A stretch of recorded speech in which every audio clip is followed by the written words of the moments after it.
Ya, seiring dengan PSBB yang mulai masuk ke masa transisi, muncul pertanyaan ya, apakah sekolah juga akan kembali dibuka dalam waktu dekat? Sebagian dari Anda mungkin berharap belum ya, mengingat bahwa riskan sekali kalau anak, adik, atau keponakan Anda ini harus menghadapi resiko tertular pandemi di sekolah. Sebagian lagi berharap ingin cepat masuk karena mungkin pendidikan jarak jauh atau online ini tidak bisa semaksimal di sekolah. Nah, kemudian seperti apa keputusan dari pemerintah? Kita akan simak selengkapnya dalam metode belajar di era new normal.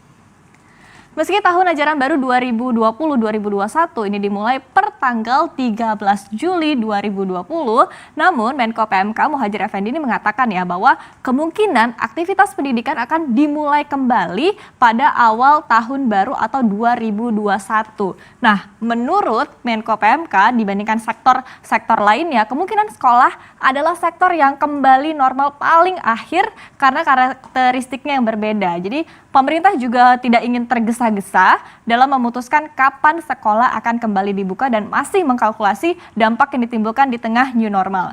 Jadi belum bisa disebutkan secara pasti kapan sektor pendidikan akan kembali beroperasi secara optimal. Kemudian kita akan lihat bahwa di slide berikutnya, Komisi Perlindungan Anak Indonesia juga menilai ya bahwa menunda pembukaan sekolah ini bisa mengurangi resiko penularan yang mungkin terjadi di sekolah. Apalagi ini belajar dari pengalaman di luar negeri begitu ya, tidak mudah memantau anak-anak untuk tidak berkerumun dan juga disiplin menggunakan masker. Dan jika amit-amit sekolah ini menjadi klaster baru, maka sangat dikhawatirkan sistem kesehatan ini akan kewalahan. Dan menurut KPAI, untuk pendidikan ini masih bisa dikejar, sementara kesehatan dan nyawa tidak bisa. Nah, kemudian senada dengan KPAI, Ikatan dari Dokter Anak Indonesia juga menyarankan kegiatan belajar mengajar jarak jauh ini dilanjutkan setidaknya hingga Desember atau bulan ke-12 tahun 2020. Nah, per 18 Mei lalu, IDAI ini mencatat ya setidaknya ada 3.324 pasien dalam pengawasan atau PDP, di mana 129-nya ini adalah meninggal dunia. Ini adalah dalam kategori anak-anak begitu. Sedangkan jumlah anak yang dinyatakan positif COVID-19 ini mencapai angka 584, di mana 14 diantaranya meninggal dunia. Dan data terbaru per 1 Juni, jumlah kematian dengan status positif COVID-19 ini bahkan meningkat ya menjadi 16 anak dan setidaknya ada 160 anak meninggal dunia dengan dengan status PDP. Nah, berdasarkan data ini, maka Ikatan Dokter Anak Indonesia atau IDAI ini menyatakan bahwa kelompok anak-anak ini juga rentan terhadap pandemi ini. Nah, paling tidak untuk anak-anak Indonesia ya, karena rupanya Indonesia memiliki tingkat kematian anak pasien positif COVID-19 tertinggi di kawasan Asia Tenggara. Nah, kemudian selama pandemi, pendidikan jarak jauh, PJJ ataupun juga pendidikan secara online ini merupakan solusi terbaik dalam sistem belajar mengajar. Meski sebetulnya sistem ini belum sepenuhnya optimal karena interaksi antar guru dan murid ini juga menjadi terbatas begitu ya. Jadi berbeda dengan interaksi langsung di sekolah. Belum lagi tidak seluruh anak Indonesia sebetulnya memiliki privilege untuk memiliki komputer atau laptop, jaringan internet, paket data, atau bahkan sinyal yang stabil untuk mendapatkan akses pendidikan secara online. Ditambah juga tidak semua guru ya akrab dengan teknologi digital. Kemudian dari sisi yang lain, berkat pembelajaran dari rumah ini, orang tua juga cenderung lebih berperan dalam memantau perkembangan karakter anak. Jadi ini positifnya adalah kesempatan ini bisa dimanfaatkan orang tua untuk lebih bonding lagi dengan anak-anak mereka. Nah, pertanyaannya adalah, jika nanti orang tua kembali bekerja secara normal ataupun juga work from office, kira-kira bagaimana ya untuk pengawasan anak belajar secara online ataupun juga belajar dari rumah? Karena selama ini memang masih butuh pengawasan dari orang tua. Nah, kemudian kita akan lihat ya, pertanyaan berikutnya adalah, jika sekolah kembali dibuka, apakah orang tua, guru, atau bahkan murid sendiri siap begitu? Jadi kita lihat di sini bahwa dari Persatuan Guru Republik Indonesia atau PGRI telah melakukan survei terhadap 61.000 orang tua, 19.000 murid, dan 19.000 guru dan juga 664 murid di 34 provinsi di Indonesia. Dan hasilnya 85 dari orang tua ini mengaku khawatir jika sekolah kembali dibuka. dan hanya sekitar 14,5% yang tidak khawatir jika putra-putrinya ini kembali ke sekolah.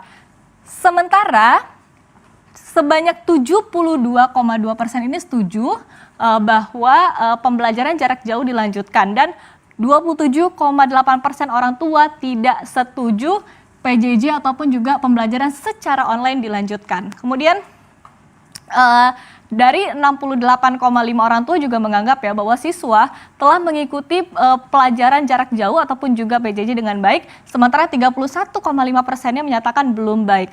Kemudian kita akan lihat dari segi kesiapan guru untuk kembali mengajar di sekolah. Ternyata 53,5% guru menyatakan bahwa siap kembali mengajar dan sisanya 46,5% menyatakan belum siap. Ini hampir 50-50 ya. Kemudian yang terakhir kita akan lihat di sini bahwa untuk peserta didik ataupun juga anak-anak murid sendiri menyatakan bahwa 42,6% murid setuju untuk kembali PJJ ataupun juga pembelajaran jarak jauh secara online dilanjutkan, sementara 57,4% mengaku tidak setuju. Tampaknya kalau dari segi peserta didik lebih banyak yang setuju untuk kembali ke sekolah begitu ya.